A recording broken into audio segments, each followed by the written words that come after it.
Hi there, my name is thejoysahasrara. I'm a psychic channel for over 10 years, and today I have a beautiful angel message for you. If you've come across this, it most likely is for you, so please do stick around.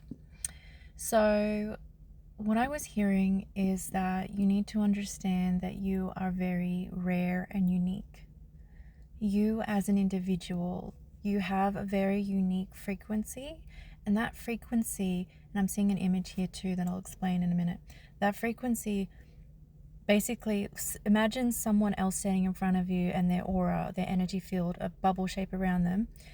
Your frequency, your light is like a laser that just goes like basically is like lasering into the center of their field and hits them.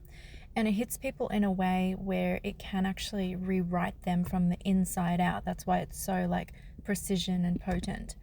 And people start kind of coming undone, or there's an undoing that happens to them when they are connecting with you. And this is meant to be because this is a spiritual power that you have. This is a spiritual gift to be able to focus so completely, just naturally, even unconsciously, your energy focus so completely that onto someone's heart, and onto someone's light, that you call their light forward. That's what you're doing. That's what your consciousness is doing, is you focus on their light so much that you call it forward. And a lot of people, they can't receive that. They can't. It's like, I'm being told, it's like someone taking or drinking ayahuasca.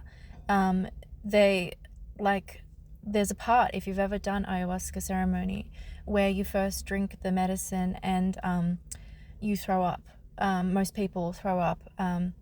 There's a purging that happens. It doesn't taste nice. Like, it doesn't feel good. I mean, on my ayahuasca journey, I didn't throw up because I prayed so much to please not throw up, but I felt I felt it in my stomach. I felt very ill, and it's like this twisting feeling because your stomach's like, what is that? And that's like what happens to people energetically with you, is they're like, their energy is like, what is that? And then they have to be able to like acclimatize or adjust to your signal, to your frequency, and sometimes go through, like if you drank a medicine, such as ayahuasca, going through a purging.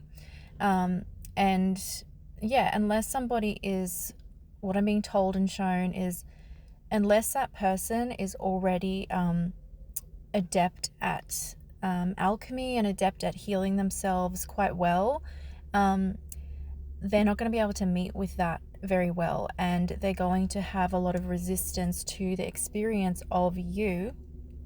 There's just a car like getting real close to my car here. Stay there.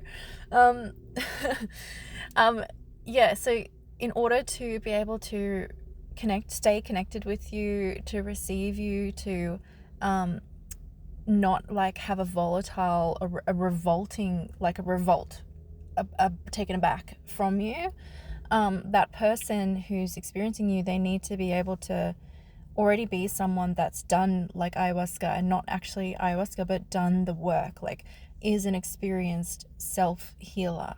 And yeah, the people that can't tolerate that and aren't meant to be there, they're going to have this revolt reaction to you, or like they essentially won't even come into your field. Like to them, you're sort of invisible because you're not on the same frequency, to people who are sleeping, let's say.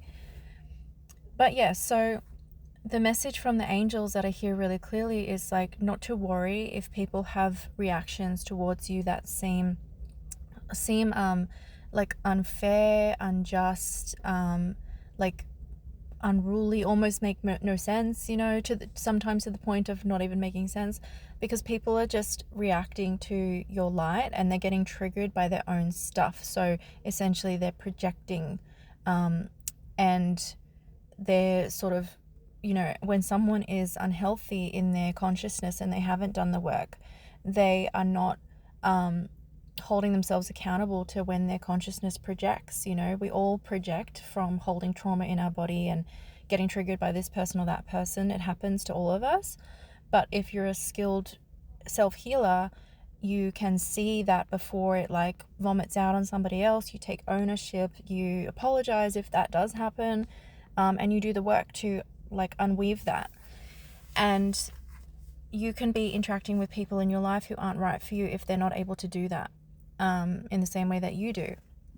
So the message from the angels is, do not take it personally. Continue to see it as a gift. Continue to see yourself as a gift. Do not let their reactions make you feel like there's something wrong with you, or like you're garbage, or like, whatever they're doing or saying or is getting activated in you.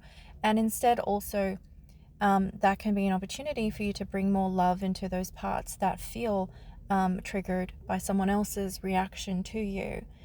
Because ideally we want to get to a place of neutrality where someone can be doing stuff and I just automatically know, all right, carry on, that's not about me, and walk on by, and it doesn't affect me emotionally at all. It doesn't affect you.